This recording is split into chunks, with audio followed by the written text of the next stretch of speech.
Ngayon, halos lahat instant. Instant coffee, instant noodles, instant gratifications. Lahat gusto mabilis. Pati sa pagyaman niya, gusto instant. But let me ask you this. Paano kung may way para yumaman, kaso hindi instant? Kasi, meron kang prosesong kailangan gawin at pagdaanan. This is what I do now. Show my king and JC dropshipping business. Unlike get quick rich schemes, ito legit na negosyo. May sistema, may proseso, pero ang maganda, pwede kang kumita kahit nasa bahay ka lang. With JC Dropshipping, wala ka nang puhunan sa stocks. Wala ka na rin kailangang ipa-deliver kasi si company na ang bahala dun.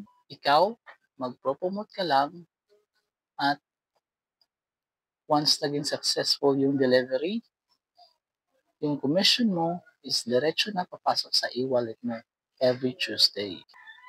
Oo, hindi instant, but I'm sure basta consistent ka at may effort ka at handa kang matuto, darating din ang kita at tagumpay.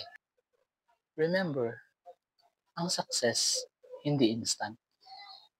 Pero kapag may tamang sistema at mindset, sigurado yan.